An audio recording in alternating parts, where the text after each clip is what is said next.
Hello friend, my name is Rajan Goyal. Today I am going to discuss section 356 of CRPC, that is order to notify address of previously convicted offender. जैसा कि हम जानते हैं कि बहुत से अपराधी ऐसे होते हैं कि वो कोई भी ऑफेंस करते हैं, वो कन्विक्ट हो जाते हैं। कन्विक्ट होने के बाद वह जब जेल से बाहर हो जाते हैं तो फिर वो वापस कन्विक्ट करते हैं, तो उनका ये हैबिट हो जाता है। तो ये जनरली ये जो सेक्शन दिया हुआ है ये ऐसे ही अपराधियों के लिए सेक्शन दिया हुआ है। अब इसमें होता क्या है,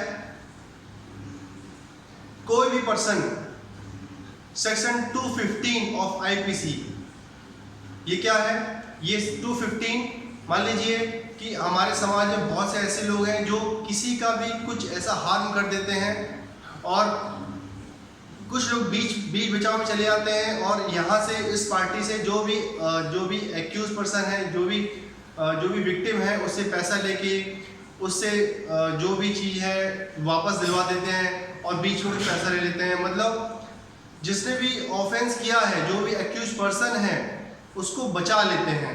तो ये सेक्शन 215 उसी सेक्शन 215 ऑफ आईपीसी के अंतर्गत उन्हीं लोगों पे कार्रवाई होती है। सेकेंड है 489 ABCD। 489 सेक्शन बोलता है कि काउंटर फिटिंग ऑफ कॉइन। कुछ लोग क्या करते हैं कि जैसे हमको पता है कि जैसे पहले गिलेट के सिक्के आते थे, 1 रुपए के, 2 रुपए के, 3, तो लोग उसको मेल्ट करके 5 रुपीज़ का कॉइन या 10 रुपीज़ का कॉइन उसको कन्वर्ट कर देते थे।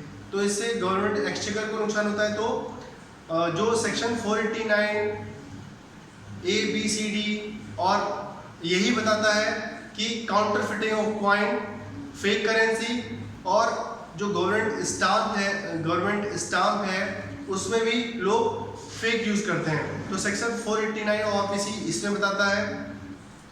नेक्स्ट हम बात करते हैं किस सेक्शन की, नेक्स्ट बात करते हैं 506 ऑफ आईपीसी, क्रिमिनल इंटिमिडेशन। या कोई भी पर्सन किसी को भी जान से मारने की धमकी देता है और या उसको बहुत ही ग्रेवियस हर्ट पहुंचाने के लिए बोलता है, वो ये सेक्शन 506 ऑफ आईपीसी के अंतर्गत उसके ऊपर कार्रवाई होती है। नेक्स्ट बात करेंगे जो चैप्टर 12 है। चैप्टर 12 बोलता है कि offence related to coin and government stamp. Chapter 16 offence against human body. Chapter 17 offence against property. जितने भी चैप्टर मैंने बताए हैं, अगर इन सेक्शन और इन चैप्टर के अंतर्गत किसी भी पर्सन को कन्विक्ट किया जाता है, चाहे कन्विक्शन उसके अटेम्प्ट में हो, उसके अबेटमेंट में हो या क्रिमिनल कॉन्स्पिरेंसी में हो,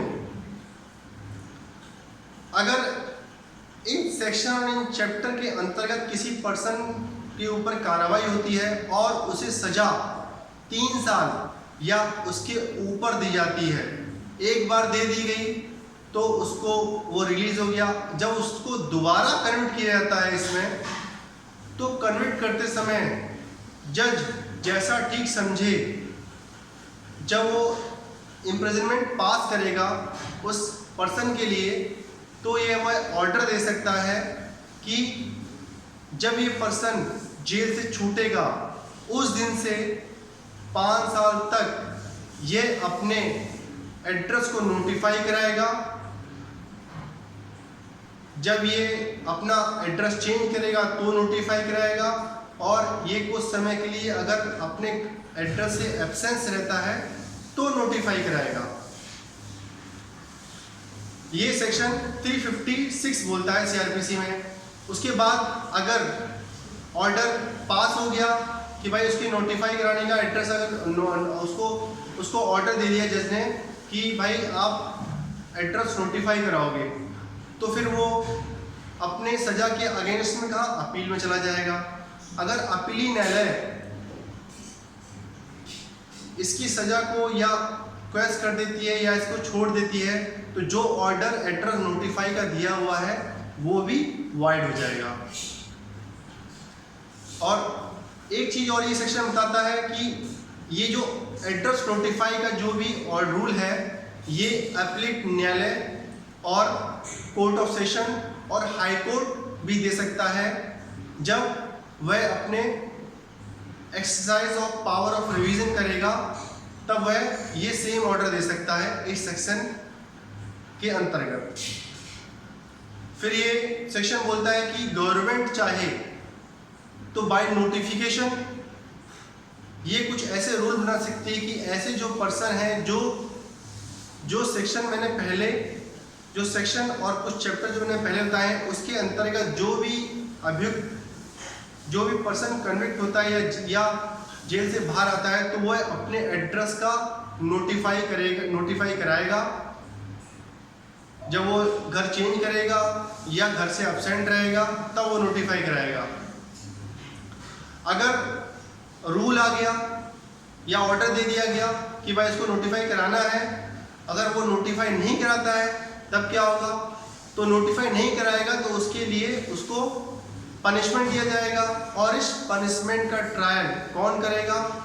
इस पनिशमेंट का ट्रायल वो जुडिशरी मजिस्ट्रेट करेगा जिस डिस्ट्रिक्ट में जिस जगह उसने अपना एड्रेस नोटिफाई कराया था लास्ट टाइम, उसके बाद से उसका पता नहीं है कहाँ गया, तो उसी डिस्ट्रिक्ट जिस जगह उसने लास्ट एड्रेस नोटिफाई कराया था उसके जुरिडिक्शन में जो भी मजिस्ट्रेट आता है वही उस पर्सन का इस पनिशमेंट के लिए ट्रायल करेगा। दोस्तों, मैंने आपको 356 सेक्शन में जितनी चीज़ें लिखी थी सब बहुत ही अच्छे से डिटेल से बता दी हैं। आई होप कि ये सेक्शन आपको अच्छे से समझ में आ गया होगा। नेक्स्ट सेक्शन में